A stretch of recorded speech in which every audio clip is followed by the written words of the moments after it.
Hi und herzlich willkommen. Ich möchte eine neue Serie beginnen mit Videos, in der es ums Lederflechten geht. Anfangen möchte ich mit dem Bleed Knot. Ich verwende ihn heute bei diversen Anhängern, ob als Schlüsselanhänger oder als Bändchen an einem Reißverschluss. Die Technik ist die gleiche. Für den Bleed Knot brauchen wir einen Lederriemen in gleichmäßiger Breite. Am einfachsten geht das mit einem Riemenschneider. Dieser einfache hier aus Holz leistet absolut gute Dienste. Die Aussparung in der Mitte sollte man in der Höhe an die Lederstärke anpassen, die man schneiden möchte. Zuerst mit der kleinen Schraube rechts den Schlitz verkleinern oder vergrößern, dann den Bereich links, wo auch die Klinge befestigt ist, zusammendrücken oder vorsichtig auseinanderziehen, damit die Aussparung parallel ausgerichtet ist. Keine Sorge, die Klinge ist mittig in dem Holz befestigt, da kann in der Regel nichts passieren.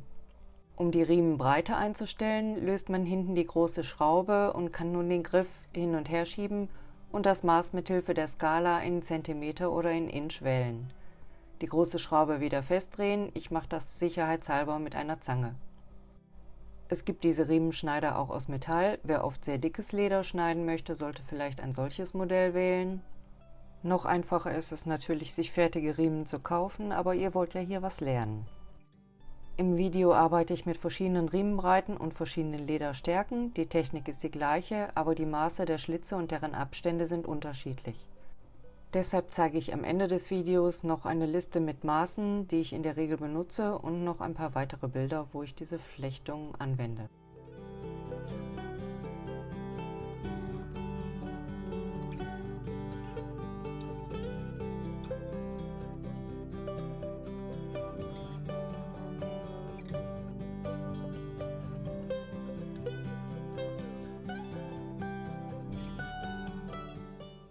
Egal welches Leder ihr verwendet, die Kanten des Riemens sollten immer abgeschrägt bzw. abgerundet werden, sowohl auf der Glattlederseite als auch auf der Raulederseite.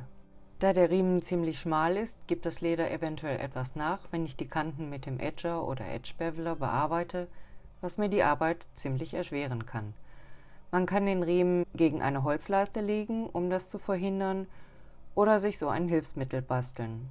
Das ist einfach ein Brett in der maximalen Lederstärke, die ich verwende, und darauf habe ich ein Stück stabiles Leder geschraubt. Zusätzlich habe ich an einer Schraube noch ein Stück Handnähgarn angeknotet, welches ich mit roter Juwelierkreide eingeschmiert habe. So kann ich vor jedem Arbeitsschritt, wenn nötig, direkt mein Werkzeug polieren, um sicher zu sein, dass die Klinge gut scharf ist.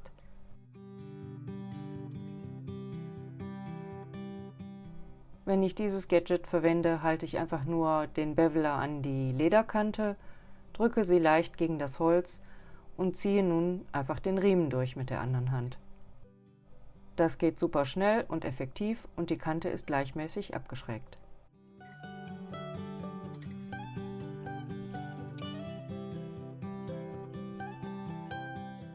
Ist der Riemen, den ich abschrägen möchte, viel dünner als das Holz, lege ich einfach ein Stück Resteleder dazwischen, um den Zwischenraum auszugleichen. Wer die Kanten des Riemens eventuell noch einfärben möchte, müsste das jetzt vor dem nächsten Arbeitsschritt machen.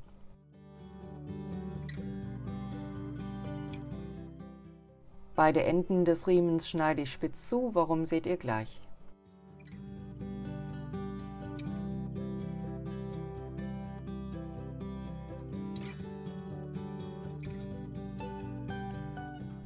Bevor ich mit dem dicken Letigo-Leder weitermache, zeige ich euch die Technik für den Bleed Knot erst an einem Riemen aus etwas dünnerem und weicherem Leder. Ich falte den Riemen, um die Mitte zu bestimmen, und mache auf der Glattlederseite den ersten Schnitt. Das Leder bestimmt die Länge dieses Schlitzes. Ich habe hier einen Riemen mit 13 mm bzw. einem halben Zoll Breite und einer Lederstärke von 1,7 mm. Die Schlitze wähle ich bei diesem Beispiel in 20 mm Länge, also ca. 1,5-fache Länge der Riemenbreite. Die Markierungen auf der Schneidematte helfen mir, das Maß einzuhalten. Spätestens jetzt müsst ihr den Ring oder Karabiner oder was ihr auch immer nehmen wollt, in die Mitte des Riemens schieben. Der untere Riementeil wird nun durch den Schnitt gesteckt und beide Seiten festgezogen.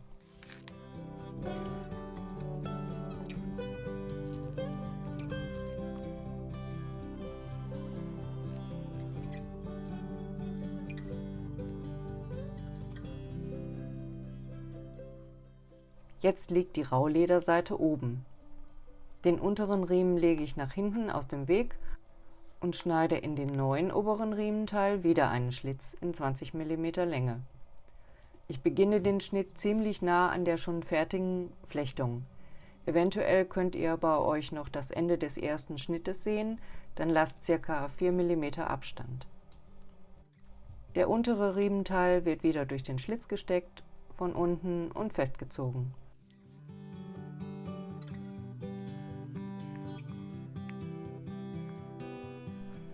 Das Leder eventuell zwischendurch mal mit den Fingern etwas manipulieren, damit die Flechtung gleichmäßig liegt.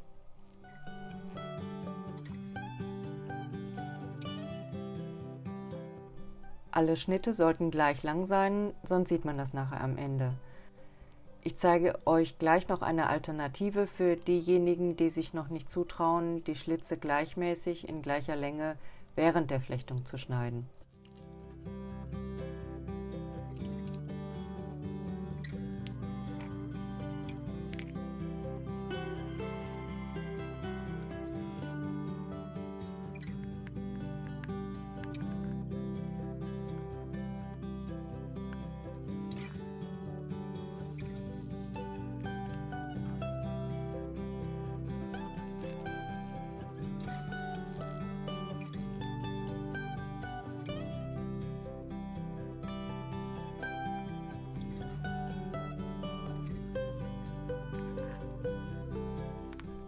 Insgesamt geschieht das hier nun 8 Mal, bis wieder der Riementeil mit der Glattlederseite oben liegt.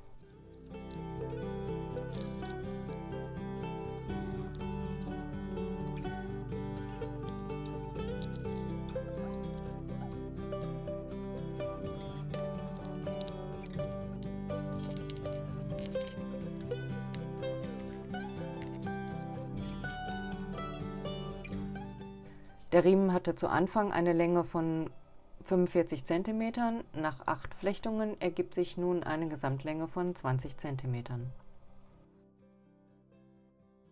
Ich habe zur Zierde noch eine Niete befestigt, wie das geht, habe ich im letzten Video gezeigt. Ich blende es euch hier jetzt nochmal ein und auch am Ende des Videos, wir sind hier noch nicht fertig. Aber erst noch ein kurzes zweites Beispiel mit dem dicken Letigo-Leder, welches ich am Anfang bei der Anwendung des Riemenschneiders genommen habe. Dieser Riemen hat eine Breite von 16 mm bzw. 5/8 Zoll und eine Stärke von 4 mm bzw. 10 Unzen. Das ist absolut die maximalste Stärke, die ich für einen solchen Bleed Knot verwenden würde. Ihr seht, wie schwierig es ist, dieses dicke Leder zu flechten. Eine Ahle leistet hier gute Dienste, um die Schnitte offen zu halten. Hier reicht es nicht, den Schlitz in der 1,5-fachen Breite des Riemens zu wählen. Die Lederstärke spielt ja auch eine Rolle. Also schneide ich 30 mm Schlitze. Die Abstände bleiben allerdings bei ca. 4 mm.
Hier die versprochene Alternative. Schaut auf der Tabelle, die ich am Ende einblende, mit den verschiedenen Riemenbreiten und Lederstärken und schaut, welche Maße für euer Leder am besten passen und zeichnet euch vorab diese auf dem Lederstreifen an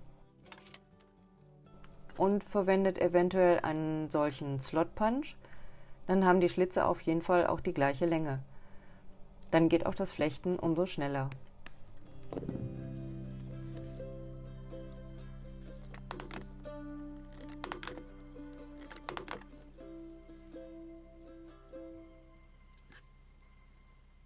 Hier noch ein paar Bilder mit Beispielen für diesen Bleed Knot. Einmal eine lautlose Retrieverleine, wo sowohl der Griff als auch die Halsung über diese Flechtung befestigt ist. Und hier bei einer kleinen Tasche, um den Reißverschluss zu verzieren. Ich hoffe, das Video hat euch gefallen. Beim nächsten Mal werde ich vielleicht wieder etwas zum Thema Punzieren zeigen. Fragen wie immer unten in die Kommentare. Alle Werkzeuge und so weiter liste ich da wieder auf. Und jetzt kommt noch die versprochene Tabelle. Bis bald!